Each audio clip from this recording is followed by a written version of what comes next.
And we're almost there. The Joe Rogan experience. Right. Mm-hmm.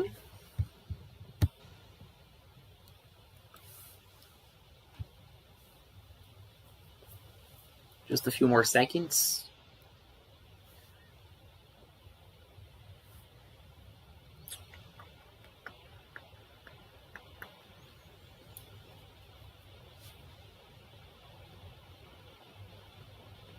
Johnny Carson, that was the name of that late night show. Yeah. And we're live. Welcome, everybody. We're live and alive here with Mr. Robert Broughton. Robert, Mr. Broughton, be welcome to this chat. Hello, everybody. Thank you very much for being here with us. Let's wait a little bit more to see people coming around. Yeah, it's great to be here. How are you doing today, Bob? Especially this Friday evening, this cold Friday evening. Yeah, I'm doing very well, thanks. I'm just wondering if anybody there is nervous, or is it just me? Certainly, it's not only you. You know, I'm pretty nervous myself as well. No, I'm just kidding. So, who else do we have with us at the moment? Yeah, so far we're waiting for people to come. Do you remember Wilson from the studio where we were recording? He dropped a message. He said he was waiting for it, but a few hours ago, to be honest. But anyways, here's a big hi. If you're around or whenever you get to see this video, Wilson. Okay. Hi. Son of Wilson. Okay. Yeah. So Bob, as we talked before, the main topic of this chat is going to be your the first and practically main topic, your homeland, Australia. Yeah. So I'd like to get started introducing myself for those who do not know me. My name is Rodrigo. I work in the pedagogical department of OTW, and your colleague. For those who do not know, we work together. You work as a teacher. I work as a pedagogical coordinator, as well as the other people in OTW. And I would like to welcome everybody here. Thank you very much for being here with us. It's a big pleasure. And let's get to the guest. Let's get Robert, down to it. Yeah. So who are you, Robert, for those who don't know you? Please. Who am I? Well, I'm still working on that. Yeah. I've been working on that for about 45 years. But my official name on my birth certificate was Robert Broughton. I'm Australian by birth. I'm not going to say my age. Big pleasure. But I'm an older person, we can say that.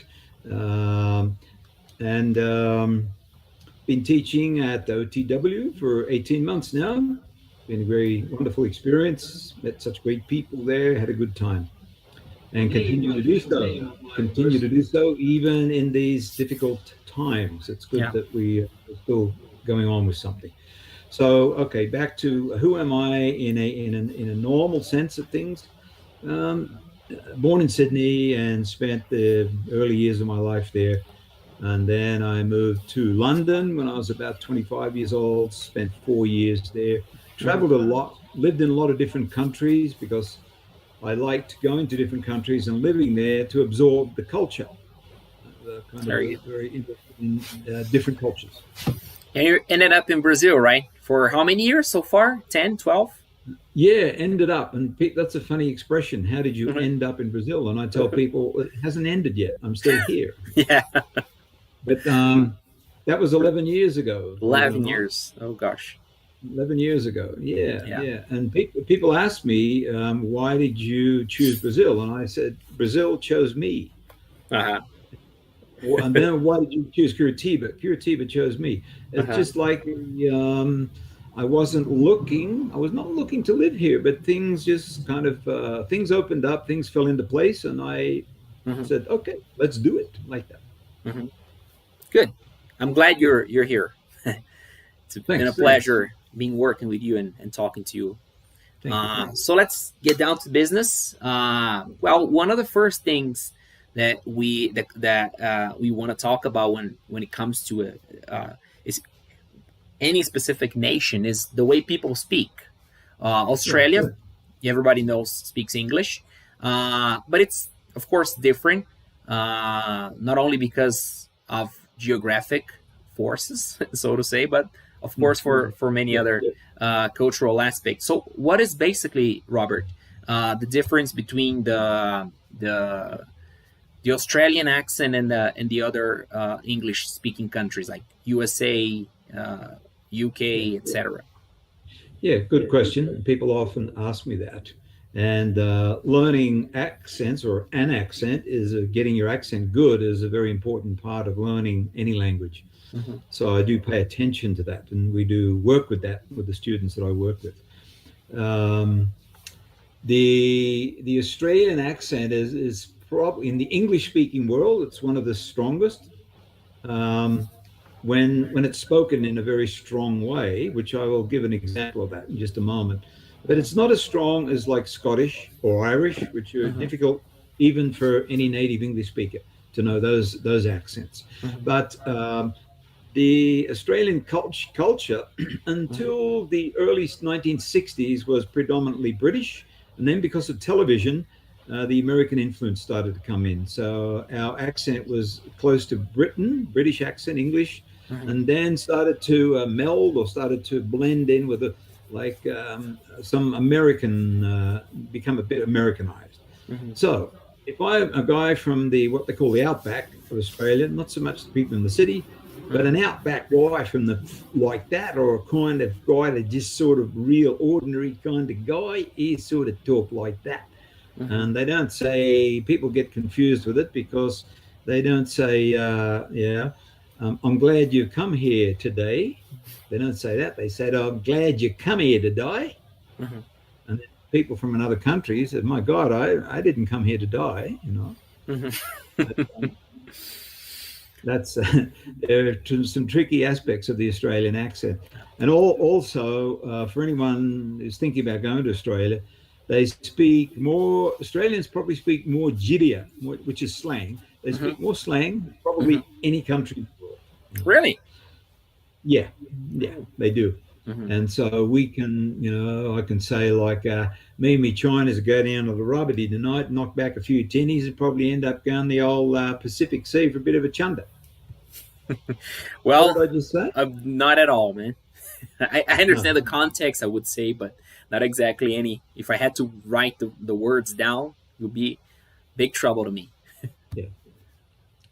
Anyway, So, what's next? no, one more about accent. Yeah. Okay, it's a big country. We're gonna get about the territory occupation topic, Yeah. but it's a big country. But the population is concentrated in certain parts, right? So, what is the Concentrated on the coastal areas? coastal areas? Yeah. So, what is the effect? The effect, I mean, on the accent of the nation as a whole. I mean, for example, here in Brazil, we have people from south of Brazil speaking quite different, yet the same language, but quite differently in terms of accent and expressions and everything from people in the north, right? So how does it spread out, if I put it this way, in Australia? I would say, in simple terms, is the accent of the whole country very, very similar? Of course, differences will exist, but in general, it's close related, or Yeah, they're it like. is. It's all pretty much the same. It's pretty much the same. I can't tell unless they start to say the Jiddia. Now the Jiddia is a different the slang. The Excuse me for slang words. Portuguese. The slang. Uh-huh. If I can know straight away what the slang someone's using, pretty much what city they're from, but not by the accent. The accent is all the same. Mm-hmm. It's all the same. Yeah. Hey, Mario, remember Mario, the Argentinian teacher? Mario. Yes, I do remember Mario. Says hi. I'm here. Mario, hello, my brother. Welcome. Thanks for being here with us. Hope you enjoy as much as we're doing. Yep. The Mario brothers. Has he got Mario a brother? Yeah. If he happens to have a brother named Luigi, it would be interesting. It's a joke, of course. Anyways, would you put put it this way, Robert, that the Australian accent, it's you said it's more related to British, to the British accent, It uh, is. It but is. it's a And little Irish. faster and a little more Americanized, you'd say. Yeah, it was British and Irish, Hmm. because the people that came in the first settlers from Australia, like 250 years ago, from the Hmm. ships from England, were British and Irish. Hmm. So, but then in the early 1960s, late 50s, started to get a little bit Americanized, Hmm. right? Hmm. And well, they used to say, for example, I need to put petrol in my car. Hmm. That went out, and now they say gas, just the same Hmm. as in America. Hmm. Hmm. I have an interesting observation about this, but I'll save it. Um, just one more question about accents. Do Mhm. you know, when you were living in Australia, uh, Mhm. did you feel like people, or still feel like people, English speakers, to be more specific, Mhm. struggle while understanding Australians speaking in general? When you were in Australia and the foreigners would come, Mhm. Americans, British people, they would struggle to understand you guys speaking there, or it's not, as you said, not as hard as a Scottish accent, for example. No, they struggle. But Yeah. who struggles more is not so much the British or the American. It's a little bit tricky for them because of the slang Mm-hmm. and the accent. Who Mm-hmm. struggles more is from people from countries where English is not their main language, like people from India. Well, there's many people speak English in India, but they're speaking like that. The kind of English they're speaking is very much like that, Mm-hmm. Mm-hmm. that kind of accent.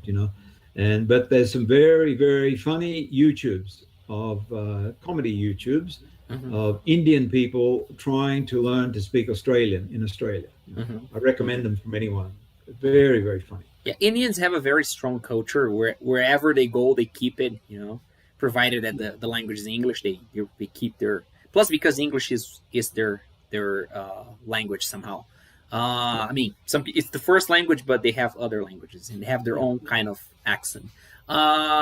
I was just watching a video about curiosities from Australia recently, and it said that there are many Greeks in Australia. It's the second biggest Greek population of the world. Is it true? Yeah, yeah. The city of Melbourne in Australia is the Uh-huh. second biggest Greek city in the world Mm-hmm. after Athens, the capital. Mm-hmm. Mm-hmm. That's right. Yeah, I mean, it's hard to figure out, but it's not, how far more or less is it Greece from Greece to Australia? 1,000 miles or Oh, something, or less? that's it. Greece is a part of Europe. It's a long journey. It's a Long long journey, journey. yeah. Yeah, Yeah, 17 curious. hours, something like that. Uh-huh. So let's speak a little But bit more. Go on. yeah, when this the severe Greek financial meltdown was happening, like 3 or 4 years ago, there Uh-huh. was just plane loads full of Greek people arriving in Australia from Greece. Uh-huh. Yeah. Nice. Paulo, teacher Paulo is here. Says, hey, Paulo. Thanks for being here, bro. Hope you enjoy it. Sao Thank you very Paulo. much. Be welcome. Welcome aboard. Is he a saint? Is he a Sao Paulo? Saint Paul. He's not Saint, but he's a great guy. He works with us. You probably met him in our events. Probably. Anyways, so a little bit more about slang words, idioms and expressions. I don't know. I don't even know if the following fits into any of the three definitions, but "g'day." Right. Do people still say "g'day," or is it something old that Yeah. No. No. somehow Everyone says that. stuck? You know, with the Everyone image says of that. Australia. Everyone says that. Yeah, so it's pretty Australian. It's not exaggeration or anything like that. Australians are pretty, that's for sure, including myself. But Mhm. it's pretty It's Australian. That's pretty true. Australian, yeah. Oh, Oh, that's good. yeah. Just drop something. Yeah. Yeah. They still say that. Mhm. So you say that Australia is one of the countries that speak more slang words. It uses slang, uh, as you just said, more than others. Yeah. Give me a few examples of Australian slang words, so so I can see if I know them or. Australian slang words. Okay. Um, well, Once I I read it, think they use Sheila for girls. Is this true? yeah, True. that's Did I right. did I That's right. pronounce it correctly? That Did I pronounce correctly? that comes from Ireland. That's an Irish slang that came to Sheila. Australia. But one kind of slang that's very popular in Australia was what is called rhyming slang, which comes from it's called Cockney rhyming slang. It comes from the East End of London and was popular in the jails Mm-hmm. 150 years ago, Mm-hmm. where they had to use it as a code in the jails in London.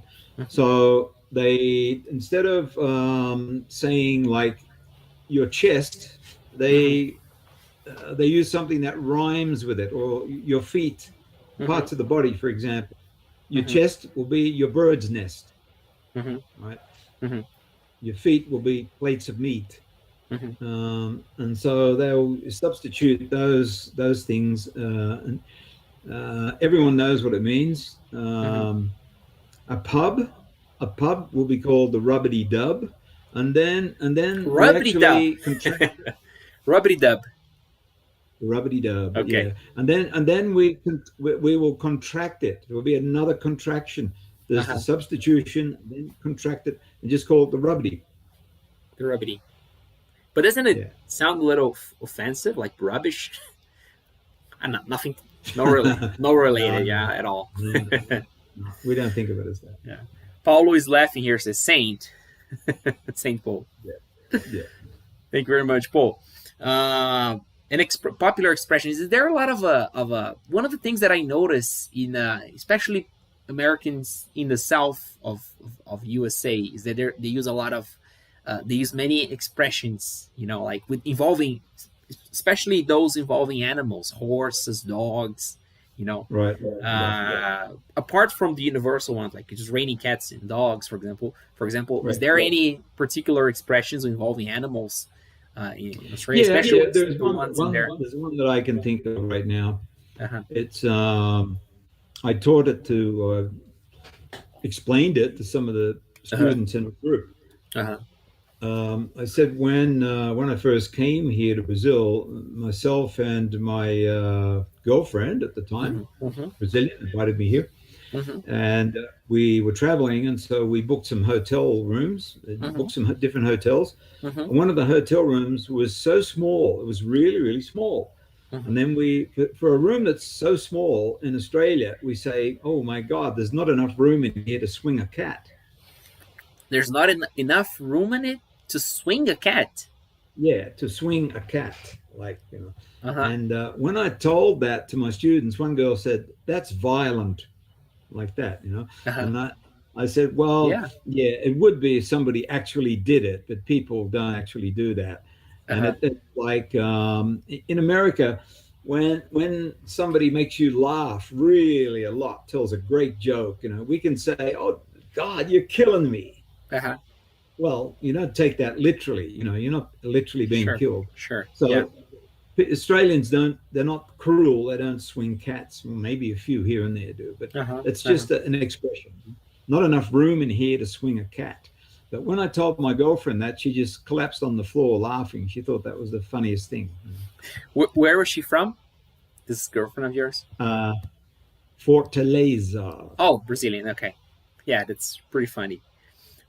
And she calls me Robert, and her mother says, "Hey, Robert." They speak very slow up there, almost like the South of America. Yeah. And it's very hot up there. I like it to go and visit, but not to stay. It's very hot most of the year up in Fortaleza, and it's windy, and so the people are lazy. They get lazy because it's so hot. So I said, let's call it Fortaleza. You see, that could work. Usually, expressions, I just mentioned animals, but expressions also involve sports, right? So forgive my ignorance, but what is the most popular sport down there in Australia? Exact statistics I couldn't give you on which one has more followers than another. There's about three big ones. There is Australian football, cricket, and rugby. Mm-hmm. What is Australian football? Is it like American football somehow? No, it's uniquely Australian. Was developed long time ago when Australia was started. Uh-huh. The name of it is Australian rules. Uh-huh. Australian, called Aussie rules. Mm-hmm. And I think that it can get 100,000 people at a game there. Mm-hmm. That would be the biggest. But and what was it that you wanted to ask me about? Some places where I've been. Is that right? Yeah, we're gonna get there. Let's just let me just. I'm still in Australia. There's too much to be for my curiosity here. Food and drinks. What do Australians usually eat and drink? Beer. Usually drink beer. Very good ones, by the way. Australian beers. Not me. I used to when I was younger, but not anymore. Not a beer drinker. But that would be the most popular drink in Australia, and the most popular food would be shrimp. Shrimp. Yeah. So you throw another shrimp on the barbie. That's a famous expression. Oh, so you kind of barbecue that? Yeah, that's right. You barbecue the shrimp. Is it a combo like beer and shrimp? That's right. It is, and it's very common for people to overdo it as well, and you can imagine the result of that. Mm-hmm. Barbecue is very popular there, isn't it? As well. Very popular because it's good weather there. Good weather, so everybody likes to eat outdoors and construct a barbecue. Mm-hmm. How what is exactly the Australian barbecue like? It's more of American like burger, and Yeah, they have what you call linguiça here. They call snags. Snags. So we like snags, and there'll be steak on the barbie, and prawns, but not salad. Salad is prohibido. Not allowed to bring salad. Mm-hmm. Potatoes. Good. Paulo is asking here on the chat. He says, "My brother-in-law lived in New Zealand, working as a kiwi picker." It's probably a joke. I just didn't get it. Maybe you did. No. Or kiwi picker is literally and really a profession. Kiwi is a fruit. So kiwi is a fruit, but I understand it's a way to refer to New Zealanders as well, isn't it? Yes, that's right. We call them Kiwis, but I don't think he was picking people. Kiwi picker, New Zealand. So he asks in the sequence, what are the differences in mainland Australia and New Zealand? Okay, the mainland's in Australia and New Zealand. It's very close. How are the differences between taking free ride on this question? How close Australians and New Zealanders are, in terms of culture and everything. Okay, very close, very close. There's a little bit of different in the accent, not much, but it's there, and we can tell New Zealanders, and they can tell us immediately from the accent, but you would not be able to tell it. Most people outside of New Zealand or Australia cannot tell it. Really? Yeah. I never pay attention in both accents to tell the difference, but it really, and indeed, forgive me those who can clearly understand the difference, but I didn't see much, so it makes sense. Yeah, man. What about the one thing that makes me very, very curious about Australia is the Aboriginal people, the native Australians. So how is this in the Australian culture? Is it their I mean, of course, there's no physical separation, but for example, here in Brazil, most people, myself included, have indigenous ascendants. Is it the same for Australians, or how present is the Aboriginal people in the Australian population today? That's my question. Okay, how present are they? Did you Yeah, say? yeah. Oh, they're in numbers. In numbers, they're very small numbers, Uh-huh. but they are have been successfully reclaiming their lands Mm-hmm. through the courts. Mm-hmm. They've taken a lot of their original land back, so they were we could say a marginalized Mm-hmm. population, Mm-hmm. and that they're fighting their way back, like the black people are in America. So they're having big Black Lives Matter protests right now in Australia as well. Mm-hmm. Really? Big ones. Yeah. Mm-hmm. Yeah. Mm-hmm. And in terms of culture, do you guys have something coming from them? Like we do have, for example, from the indigenous people, a name of city here, or some food, some drink. How does the Aboriginal culture affect the Australian culture? That's what I Yeah. meant when I said how present they are. Right. So there's a lot of place names, a lot of towns have Aboriginal names, many. Mm-hmm. Mm-hmm. That's very common. Mm-hmm. Certain foods that we eat. Um, well, there's a very famous musical instrument that was developed by the Aborigines. It's called the didgeridoo. Didgeridoo. Didgeridoo. Yeah. Didgeridoo. It's a long. They take a long like pipe made from a tree, Uh-huh. piece of a tree that they hollow out, Uh-huh. and then you have to have a certain kind of breathing, and it sounds sort of like Mm-hmm. they're making music out of it like that. Mm-hmm. Mm-hmm. It's famous in the world. There's people here in Brazil that play it. Mm-hmm. Yeah. Of course, it's just an estimate, but how many Aboriginal people do you guys have in Australia, more or less? Just an estimate. Would be very hard for me. I haven't been in Australia for quite some years. But not more than 100,000 or today. It would be more. It would be more than that, I think. Mm-hmm. Yeah.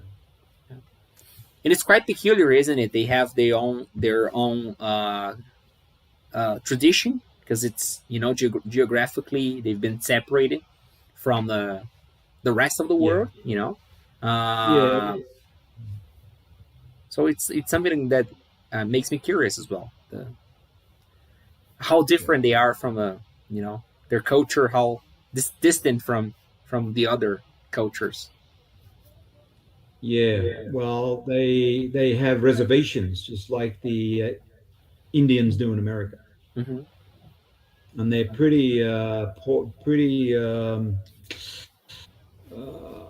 The style of life is very poor there. Mm-hmm. But A lot of it's well respected. Their areas, their reservation areas in Australian politics today, isn't? Well, in some ways it's respected, in other ways it's not. Mm-hmm.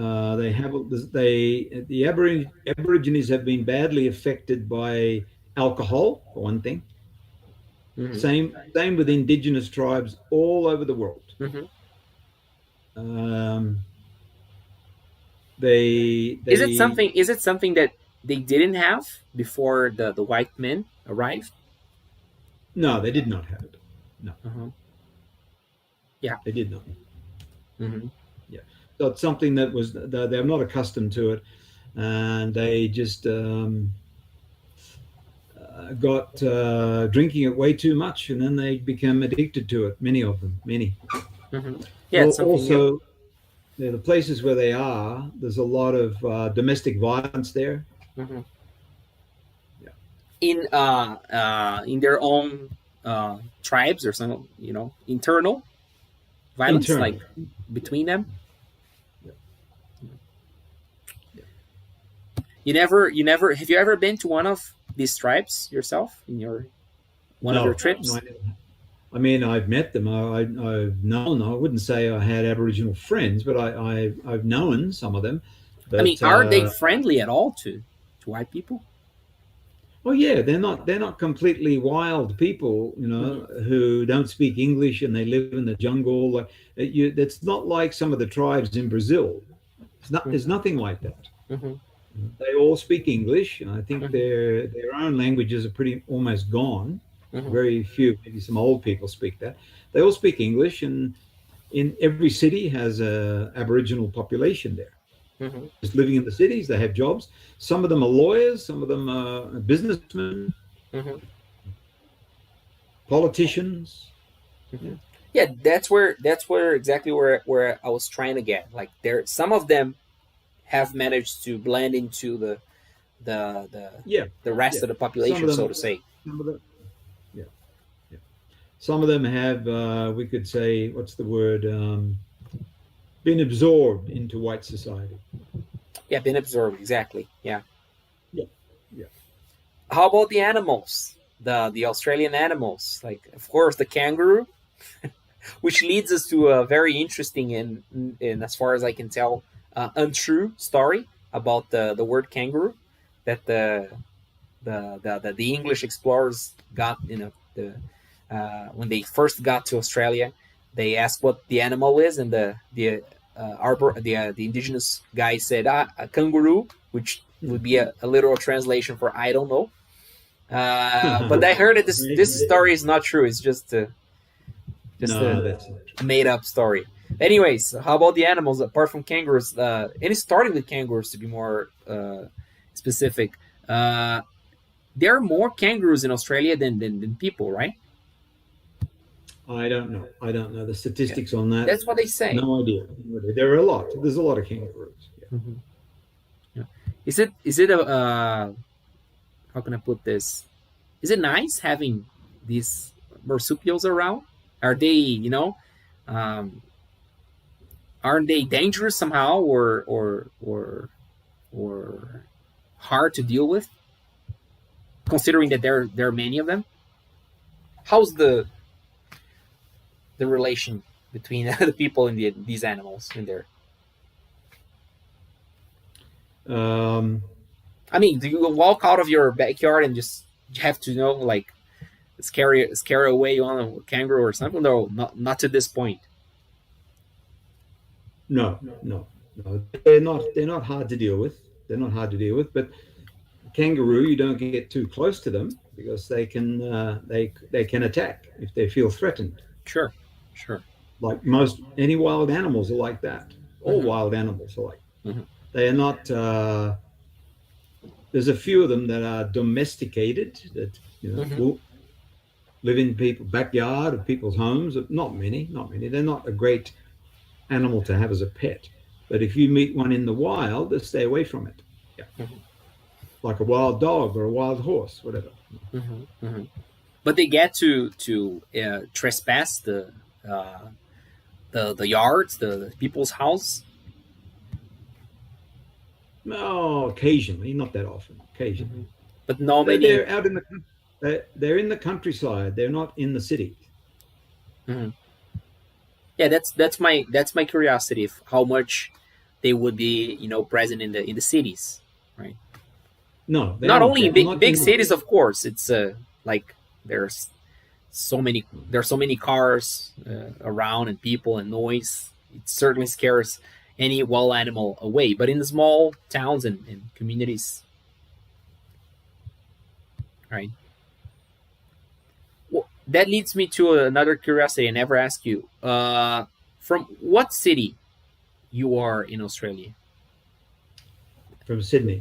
From Sydney, yeah. You never lived in the countryside or a small town or something. I have from time to time. I have. Yeah, Yeah, yeah. good. And the other animals, I wrote a list on our script.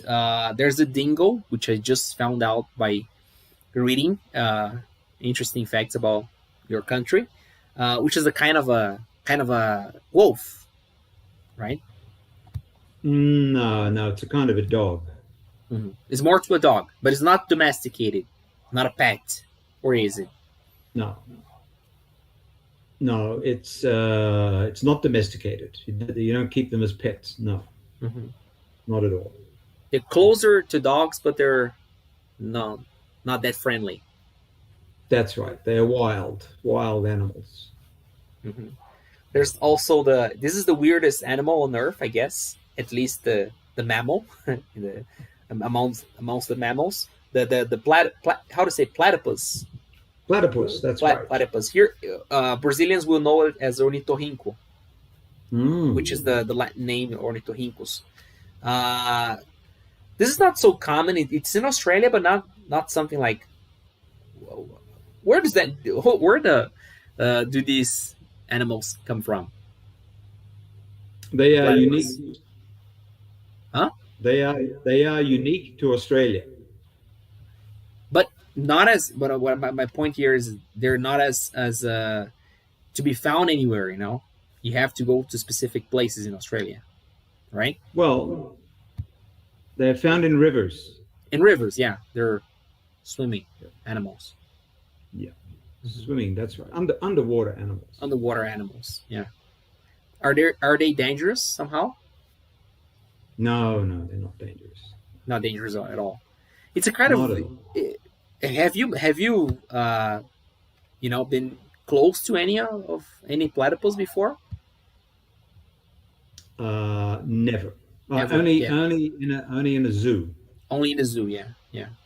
When I go to Australia, I'm certainly gonna try to see one close because it's very weird. They have paws of duck and the beak as a duck, and they're a little bit like an otter. Kind of like that. Crazy, isn't it? Crazy, isn't it? Do people eat it? Is it a delicacy or something? Oh, thanks God. No. And koalas, I thought koalas were more to New Zealand, but there are koalas in Australia as well, right? Koalas are unique to Australia. Oh, unique to Australia. Okay. Maybe I'm confusing with pandas. Pandas you have in Asia, but you have koalas in New Zealand as well, don't you? Not living wild. No. Mm-hmm. Koalas are not living wild in New Zealand. Mm-hmm. Maybe in a zoo. Mm-hmm. Nice. Have I missed any Australian animal on this list? I mean, specific. No, that's about it, I think. Yeah. Yeah. People are. How do Australian people go with pets? Like, is it something culturally strong, like having dogs and cats or any other kinds of pets?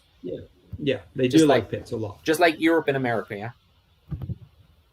Yeah, they like pets a lot. Yeah. When you were living in Australia, how old were you when you left Australia? Another question I never asked, or I don't remember asking you. When I left there, well, the first time when I left, 25. Then I came back, and then left again when I was 40 years old. Yeah. So you lived around 30 years in there, right? I could put it this way. About 30 years. That's right. No. Okay. Because I know you have many pets. You have dogs, cats, and even a bird. If my memory serves me, no birds, right? Only cats and dogs, yeah, in your house. Where I am living now, here. Yeah. Yeah, we have 3 dogs and 1 cat. 3 dogs and 1 cat, yeah. Okay, so about the territory occupation, it's interesting because it's gigantic. It's a continental country, pretty much the same size as a USA. But of course, there aren't many people compared to USA.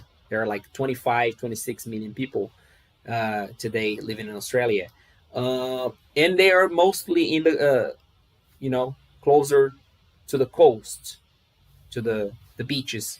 Is there any specific reason to that you can tell us? Yeah, everyone lives to the coast because the interior of Australia has no water. Uh-huh. It's simply because of that. There's no water there. Mm-hmm. So it won't sustain life there. Mm-hmm. But the indigenous people live more to the desert part, but where they have access to water, correctly? Well, yeah, they do because they know how to dig down and they know places where they can get water. But there's not enough water to sustain a town or a city or something like that. Mm-hmm. Mm-hmm. Yeah. Is there any urban project to move a city to use more of these areas? Is there anything being discussed in Australia politics these days? Is that even a plan? Is that even a feasible idea? Don't know. I don't know about that. Maybe, or I don't know. I think it's too big a project. Yes, it would. Yeah. Very good. Man, one of the things that when I'm reading about Hollywood stars, actors and actresses, it's very often that you find Australian actors and actresses. Yourself have you yourself have worked with this, So how is why is it my impression, or the cinema is something very strong in Australia? Yeah, Australians love movies. They do. It's very, very strong. There's many famous Australian actors in the world. Yeah, we have Hugh Jackman, for example, Nicole Kidman. Right. All right. Yep. How is the local industry? Are movies being produced in Australia these days, and how strong they are? Yes, movies have always been produced in Australia. They're very good, usually very good quality. Uh-huh. Yep. Is there any known example you can mention, so we can have a reference? I can't think of one right now. There's a movie Australia, but it's from Hollywood with Hugh Jackman, including. That's right. That's Hollywood. But it's a Hollywood production. Yeah. There was one about a skinhead, which starred Russell Crowe. Uh-huh. I can't think of the name of it now, but it was popular around the world. Uh-huh. And do Australian people appreciate their own cinema? Because I'll tell you, here in Brazil, unfortunately, we're not so much fond of our own movies. I love them, but most people don't, as far as I can tell. It's my opinion. Right? How is it for Australian people? Do you guys appreciate your own cinema? Yes, we do. They like their own cinema a lot. Yeah. Very good. Very good. Any plans for you to get back in action? Acting again? Not really. I don't think so. No. It's a shame. Well, there's reasons for that. Yeah, I know. I liked it when I was doing it, but that's not my life now. Yeah, sure thing. Anyways, talking about your life, you have traveled a lot. Every time we're talking, you mention some place you've been to, and I didn't know. So I would like you to tell us a little bit of your traveling history, right? So where have you been to, and why specifically?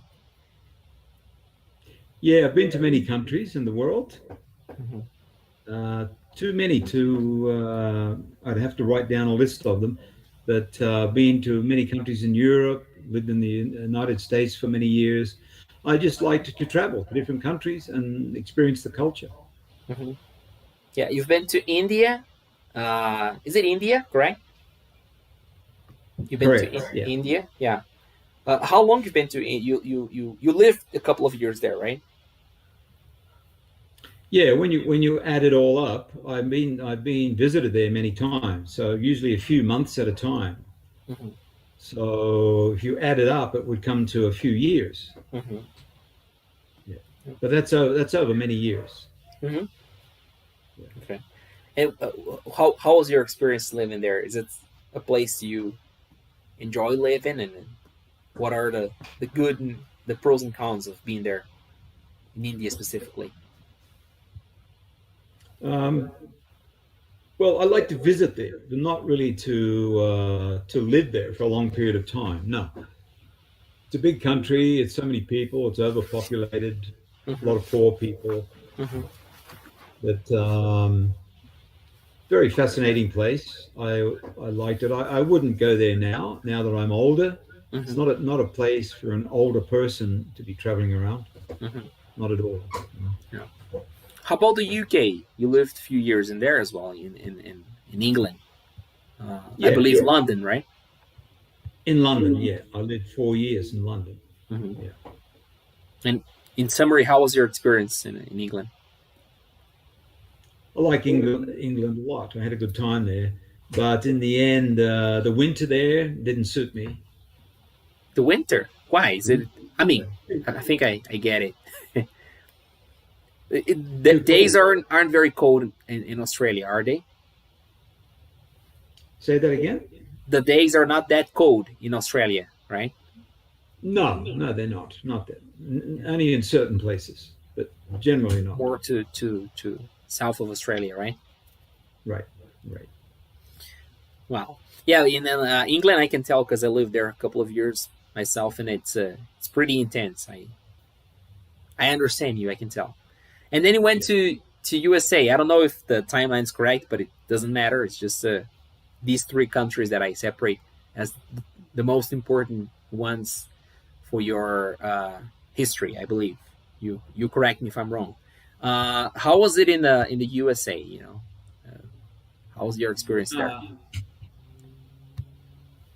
yeah, good. I liked living in America a lot. That's why I stayed 13 years there. I like California a lot. Great place to live. Mm-hmm. But 13 years was enough, and I wanted to explore other places. Mm-hmm. Where in the states you've been to? Like California, I know for sure. You just said, and I knew that before. Is there any other state of the USA you live? Um, yeah, I've been to Nevada. I've been and traveled to many states in America, a lot, Mm-hmm. but mainly in California. Mm-hmm. But living in California, Yeah, living in, yeah, 13 years in LA, basically, right? basically that. Yeah. Nice, very good. And now Brazil Now for 10 Brazil. years in Brazil. Who have we got? By the way, who have we got on the line there now? We got some other people there. Yeah, there are Anyone I people. might Yeah, know? yeah. We have apart from not only Mario but his wife Vanessa says hi. Hi, Mhm. Vanessa. Uh, Luis Ardila is one of our Spanish teachers. Says hi. Hi, Luis. I think Rafael is asking here the difference between Australia and Brazil in terms of culture, habits.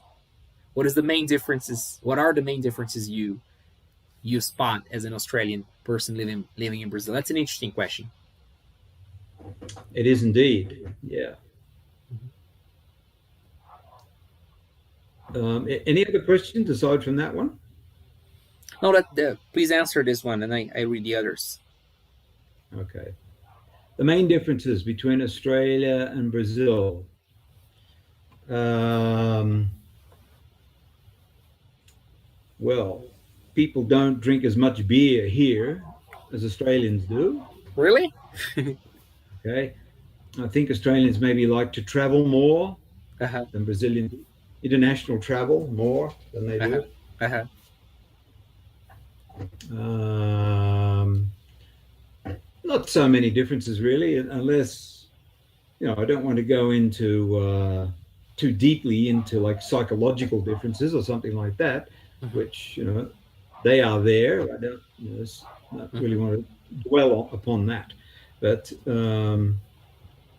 You know, someone once said, someone who lived in Australia, said that uh, this person's opinion, but it's something that back in the days kept me thinking, Mm. because other people said something similar, that Australia is Brazil without the economic and political challenges. I don't know how much of it makes sense, but I know the Yeah, weather is quite mm, similar, right? It's quite similar, yeah, the yeah. weather. There could be some truth in that. Could be Hmm. some truth. Yeah, I wouldn't dispute that. And there are many Australians living in Brazil, and many Brazilians living in Australia. You know, Many Brazilians in Australia, for sure. That's what I hear. People tell me that. yeah. Rafael also asks about the most typical food in Australia. I asked this question at the beginning, and you say shrimp, right? Mm. So is it Yeah. something that is people have almost every day when you say Well, typical? no. What they have every day, the main food they have every day is meat and vegetables. Meats and vegetables, yeah. Yeah. But what people have here is rice and feijão would be Arroz the main feijão, foods yeah. here. No, Have you? rice is not a main food in Australia. It's not a main one. The main ones, what we call the staples of your diet, is Uh-huh. meat and vegetables. Uh-huh. Yeah. Uh-huh. Has your diet drastically, or have you had to drastically change your diet when you got to Brazil? Not drastically. No, not drastically. I started experimenting with a vegan diet about 8 months ago, which Mm-hmm. is a lot of people consider that very radical. So Mm-hmm. I don't want to talk too much about that, but I find that good. But Mm-hmm. which means I don't eat meat Mm-hmm. or dairy products or eggs. Mm-hmm. So it would be the same for me pretty much anywhere in the world. Nice. So, last but not least, for those who don't know, but probably everyone knows that Robert is pretty much into meditation and spiritual teachings.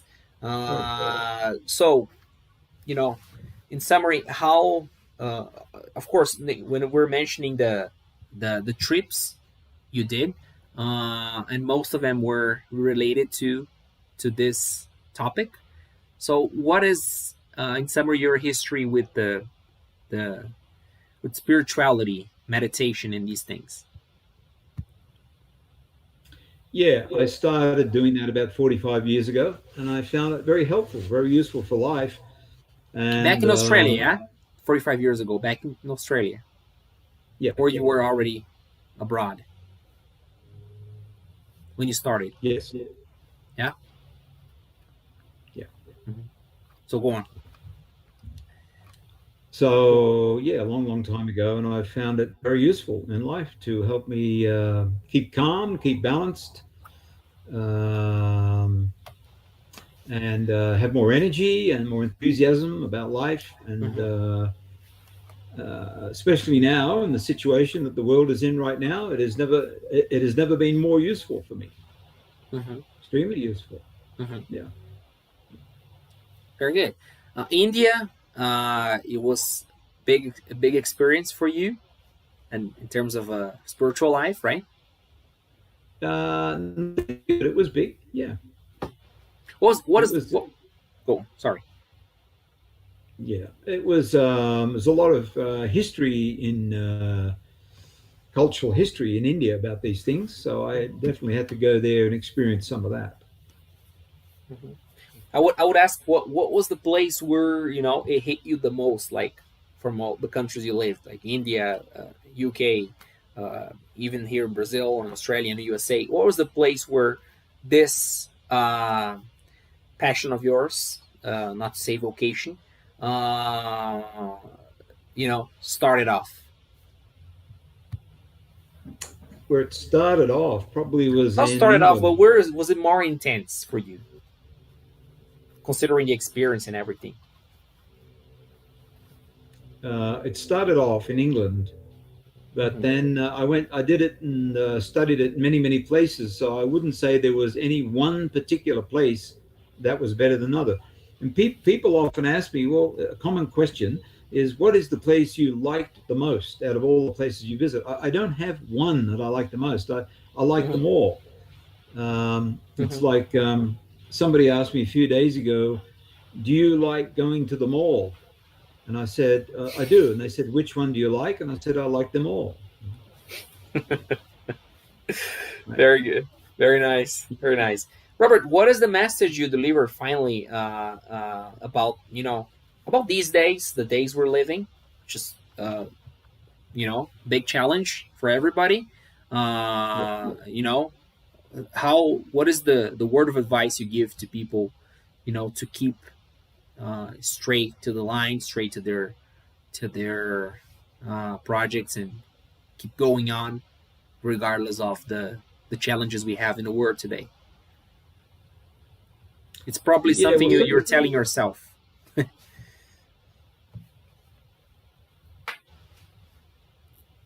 Right?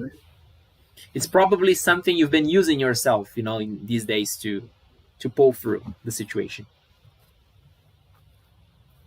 Well, somebody sent me something a few days ago that was from, it was a prophecy that came from the Hopi Indian tribe of America.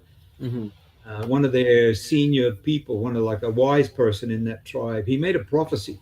And it said this, that at some point in the future, there's going to be a huge catastrophe in the world. And during that catastrophe, there's going to be, the rate of change is going to accelerate so fast. People who are not rooted in their own spirituality, people who are not enraizado or rooted in their own inner peace, will go insane. They won't be able to deal with it. That's what we're starting to see. And I'm seeing it around me all the time. People losing businesses that they've had for 25 years, that they just took it for granted. You had it for 25 years. You take it for granted. You're always going to have it. Suddenly, it's gone. I know one lady who has a restaurant there in the shopping Italia. She's had it for like more than 20 years. Had to close it. It's just gone. Yeah. And many stories like that.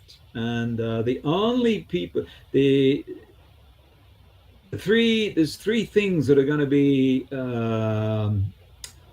the fallout or the greatest damage from all this that's happening in the world now. There's going to be the physical part of it, what it's killing people, and the virus killing people and ruining their health in a lot of cases. The second is going to be the financial fallout, which we're seeing that a lot. But the third and the biggest, long term, is going to be people's mental health. Yeah. You're going to see a lot of suicides and stuff like that already starting to happen. So for me, I'm very glad I've taken care of my mental health over the years. And that's how I do it. I spend time each day clearing out the junk out of the mind. It's so useful. I mean, I have a way to do that. I can't explain that in 1 minute here, but I do, for anyone who's interested. Well, it has been advertised to all the people in OTW that we have a group every Tuesday morning and Friday morning. It's going very well. There's nice. There's 5 or 6 e-bankers in there already, and a few other people as well. And so those people are getting the benefits of this work, this teaching, because they all realize that they need it at the moment. Yeah, sure. That's so true. Meditation's always been a very important thing. It helps, clear your mind and get you ready to live life with all its pros and cons. Yeah, and these days even more than ever, right? Yeah. People are often skeptical about it, but those people who are skeptics are often the people that need it the most. Yeah. Someone told me not long ago that it was bullshit. Meditation was bullshit, but that particular person really needs it a lot. There's one thing that also makes a strong impression in your life, that is music. We left it off So how's rock and roll going? You also play in a band, and Yeah. how's the music going these days? Yeah, it's going well. I just play at home. I make my videos at home and put them on Facebook. There's a lot of people like it, so that's enough. I can't play out live anywhere. Yeah, It's not yeah, allowed at the moment. yeah. And Robert, for those who don't know, he has a YouTube channel where he uploads videos there. I really recommend. There are interesting things there about everything we've been talking here, specifically the spiritual side of it. So I really recommend you guys to go and check it out. Okay, Great. Mr. Broughton, Bob, thank you very much. Thanks a lot for being here with me. It's been a You too. quite pleasant chat, just as usual. Thank you very much, everybody, for being here. Much appreciated. This video will keep here on our YouTube channel. You're welcome to revisit it or just send link to people who are not here now. And once again, thank you so much, and have a great weekend and evening. Thank you very much, guys. Thank you very much, Robert. See you. Bye bye.